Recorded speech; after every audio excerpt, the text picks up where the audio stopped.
Did you know that 2026, according to the Chinese zodiac, is not only the year of the horse, but the year of the fire horse, meaning that we are all potentially in for a bit of a wild year ahead. So I'm going to be taking some bold, somewhat fearless moves to attempt to harness this cosmic energy. I'm going to lay them out for us right now, see if we can rein this year in, saddle up, and get ready for this wild ride. Is that enough horse puns? Nay, never enough horse puns.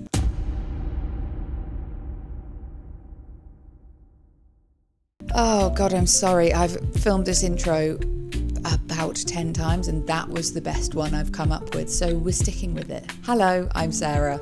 Welcome to my channel. Am I any sort of guru on cosmic energy or Chinese zodiac or astrology in any way, shape or form? No. Do I like it?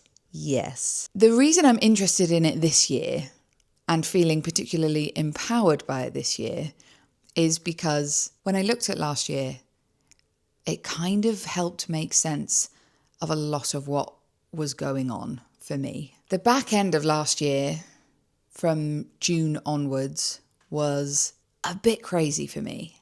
I lost my job. I found out I was going to have to move out of this flat, ended up being brokenhearted over someone who didn't really want me. I spent a lot of the back end of last year very sad. I kept hearing a lot online about how 2025 was the year of the wood snake. Now, snakes particularly are symbolic of a shedding of the skin, a release of old energy, getting rid of anything that is no longer serving you. And when I looked at everything that had happened at the back end of the year, it felt like the major shifts that were happening in my life were releasing a lot of these things and these people from the kind of center of my orbit.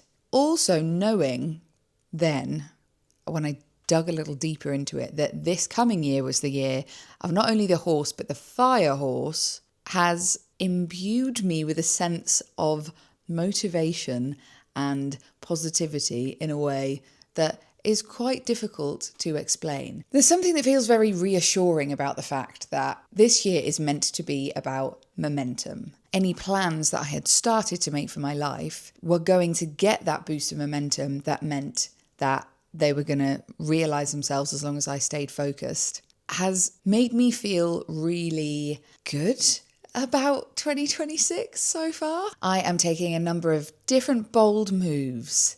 I'm kind of referring to them as like fire moves, if you will. And I'm doing that within 3 different areas of my life: my creative ventures, financial steps, and my dating adventures.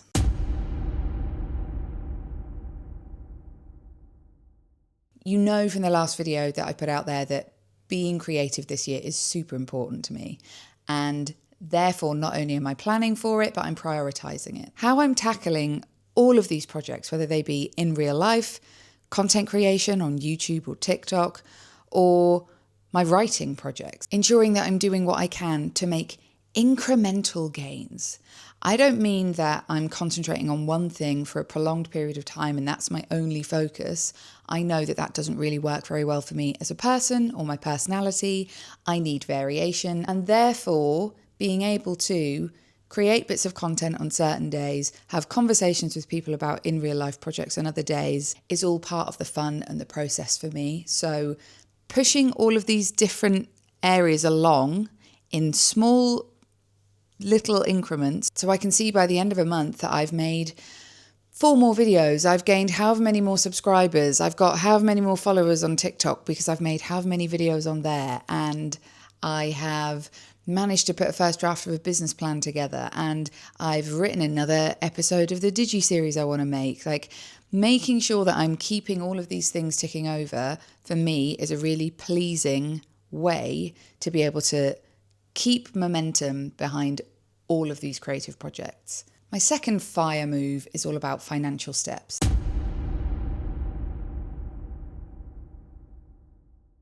As a single woman in my 40s who has struggled somewhat with finances over the last 40 years and understanding money, I am making it a personal goal for me this year to really get a handle on exactly how much money I make, and how to make my money work harder for me. I've already crossed my first hurdle of that this year, whilst paying a rather large bill to the taxman, which was somewhat soul-destroying. But you know what? It forced me into facing all of my finances, looking at them as a whole, and seeing how I could take better steps in order to consolidate payments to make sure that my debt was manageable whilst I'm earning more money. And I'm doing quite a lot at the moment to be able to really understand how better to invest and save. I'm also trying to make better choices when I think about saving money. So for the last few years, I have utilised a function on my banking app where I can round up the money that I make on purchases to the nearest pound, and the pence from that roundup were going into a separate pot within my banking service. Now, that pot wasn't actually doing anything for me when it came to earning me any money. What I was doing with that pot was saving for Christmas so that I could go and buy my family Christmas presents. It has been very helpful. It has been a way to take the burden off of December. However, what I have started doing this year is taking that roundup pot and having it transferred directly into my savings account so that that money is making money for me every month. And then when I do finally get myself into a position where I have a steadier income more regularly, because currently I am still a freelancer, I will ensure that I'm not only putting some money aside every month to save, but money to invest. I don't think my era really learned anything about how to save, invest, make your money work for you at school or in education in any way, shape or form. And I think it's something that we really miss out on, the practical uses of having money and spending money and making money. So yeah, that is a big fire move for me this year. And my final fire move is my dating adventures.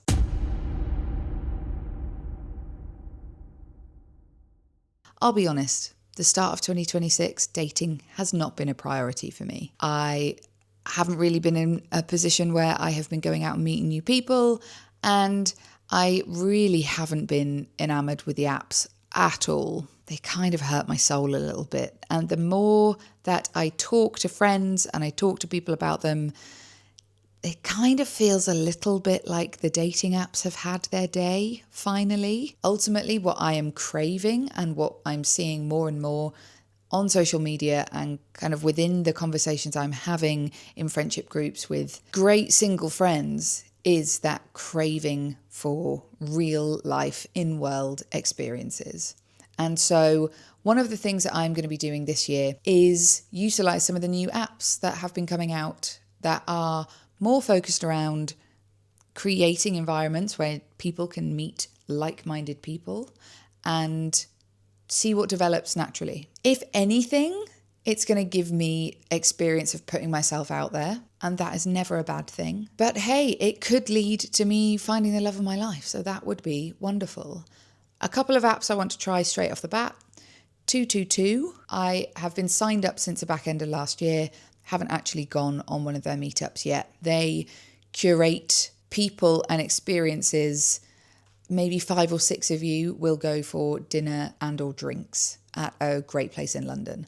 I'm lucky enough that obviously I live in the capital city and there's lots of these events that are kind of going on. So I kind of feel like I'm in a prime place to be able to stress test these. There's another one called Time Left that does something very similar. Storyboard, I think it's called. I'm certain I had this written down somewhere. Yes, Storyboard Club is where they put you together with other people who want to go and see the same kind of film as you do. And then you all go and watch a film together. And then afterwards, you go to a pub or go to a bar and talk about the film, which not only do I want to see more film this year, but I really like the idea of meeting people who like to watch the same kind of stuff that I do. And Want London, they really are just an app focused on bringing people together to have new experiences. From what I have seen, haven't massively looked into that one yet, but I have seen their social media presence and their founder kind of giving a bit of an intro to the app, and I'm intrigued. So in summary, my 3 fire moves for the year. With my creative ventures, taking incremental steps every day to move one of the plethora of things I want to do forward. With my financial steps is continuing to educate myself around my finances, make small moves towards the larger goal of me being able to make my money work harder for me. And with my dating adventures, it's focusing more on meeting people in real life rather than swiping away on apps that destroy my soul and get me nowhere. Do you have any fire moves that you are going to be concentrating on this year? If so, drop them in the comments. I would love to hear them. If you think other people might be inspired by this video, please do share it. If you've liked this video, please like this video, give it a little thumbs up, and maybe consider subscribing to the channel, because I will be making these things when life permits. Thank you so much for watching, and let's saddle up and ride out into the new Firehorse year. February 17th is when it all kicks off. Do you believe? I think I believe. I'll see you soon. Bye.